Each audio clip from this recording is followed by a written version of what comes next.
Hello, my dear friend. I hope you are doing great. Welcome to my channel. If you have not subscribed it, please subscribe it, press the bell icon, hit the like button also. Friends, as you know, we have already started a series of the political science lecture. If you have not watched previous lecture, please visit all of that. That will boost your confidence regarding political science syllabus. Friends, here now I am going to talk about the State Reorganization Act 1956. As you know, after the independence, there was a issue regarding how we should segregate or we should unite the provincial state in our country.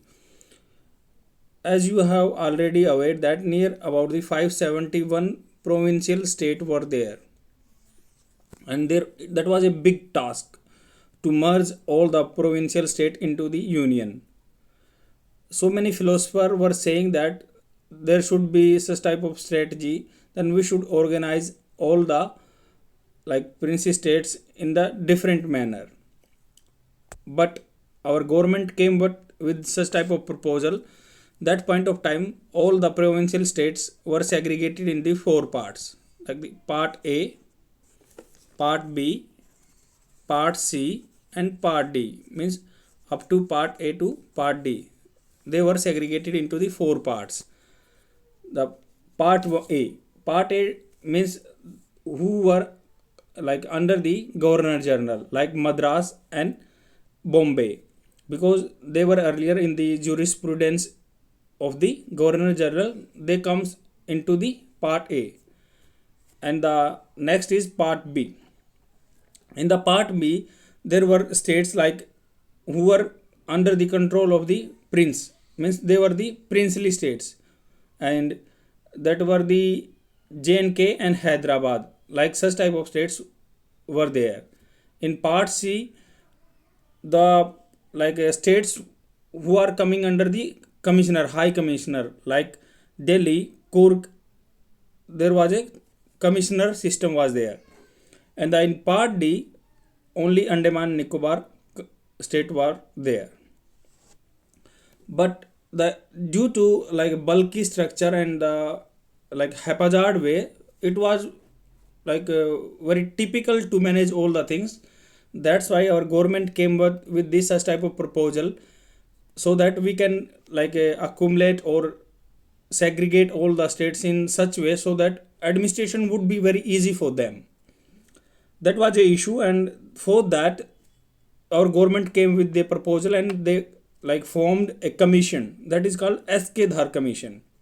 In the 1948 itself, they came and they gave a recommendation that administration purpose or administrative convenience would be the sole criteria to segregate or merge the states into the union territory and all things.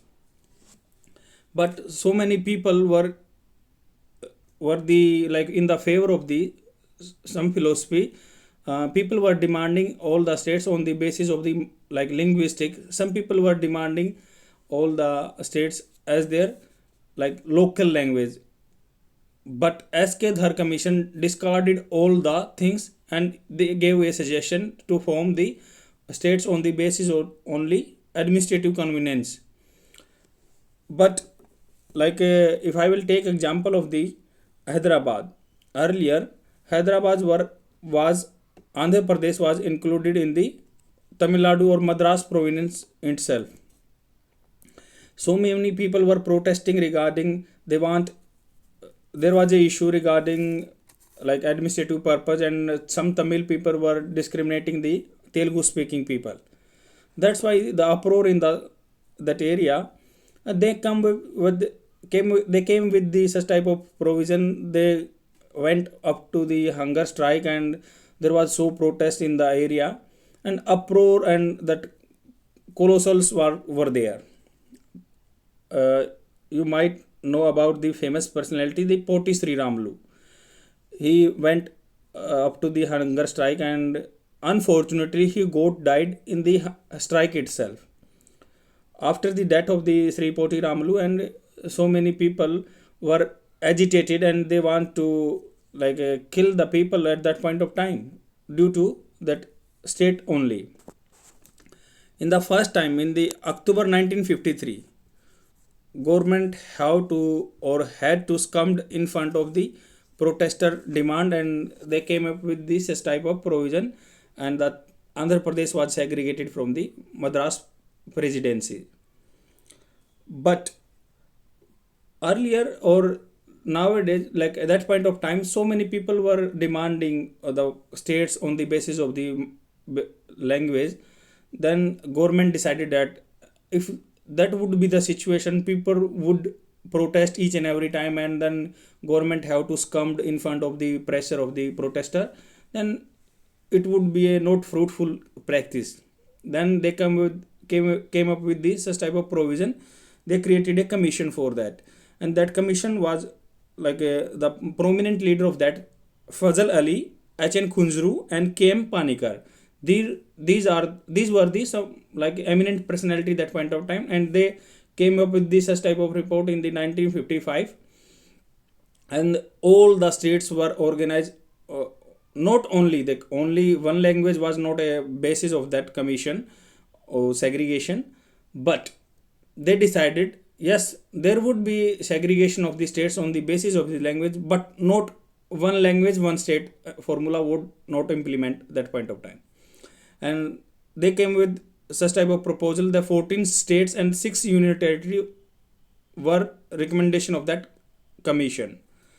That like criteria was like prominently accepted by the most of the people that point of time. But I want to reiterate one important thing here. They rejected one language one state formula. And even that point of time was also like administrative convenience was the prominent thing, or made a contribution rather than the other factors. If I will talk about the 2000, you might have like knowledge about this. In the 2000, like from MP they carved out Chhattisgarh, and from UP they carved out the Uttarakhand, and from the Bihar they bring Jharkhand, and up to right like in 2014 the Andhra Pradesh segregated from the Telangana. That's again and again, and we are implementing our rules, and people were demanding so many states, but we are not creating states on the basis. Nowadays we are following the pattern of the administrative convenience itself, and right now we are having 28 states and 8 union territory till now. Like till 2021 October we are having 28 states and 8 union territory. It may be differ in the future, depend upon the like our country administrative requirement. And even like still after the second administrative reforms commission, still people are demanding so many like UP people are demanding for the Harit Pradesh and Bundelkhand, because it is very typical. It's a huge area to administer, and like near about the 80 seats they are having in the our parliament. Like Lok Sabha they are having 80 seats, and it plays a very significant role the our like political system and administrative purpose. But still people are demanding for the Harit Pradesh and Bundelkhand from that area. And if I will talk about the Rajasthan, yeah, Rajasthan having a large like plethora amount of the area along with them, and they are demanding for the Maru states in the Rajasthan area. And friends, whatever like I provided here, and you can read out from the my video itself, like a PDF I have provided here, and please listen the thing whatever I am telling you. Even you will encounter so many questions from the my like conversation itself, because whatever written here I am telling you, but I'm like telling whatever I am having knowledge along with me, with the my experience I am telling you. Like each and every line is very important whatever I'm like speaking in front of you. And you can refer all the PDF from the here, or you can search over the net. That's not a big matter, but whatever I'm saying here, that plays a very significant role in for your examination. And the Kurg even like they are demanding for the separate state, and Vidarbha in Maharashtra they are demanding for the separate territory, and Bodoland in the Assam, and you might aware that Gorkhaland in the West Bengal they are demanding separate states for themselves. We don't know like up to what extent government would provide them the like their states and the territory. But nowadays, up to like we are having a like united constitution, and we are under the control of the union, and our state are the districtable, but our union is not districtable, and no states is having right to secede from the union. And that's a great thing, and that makes India is a very united country. That is all for the State Reorganization Act, and I will talk about the further lectures in the like article 5 to 11 regarding citizenship.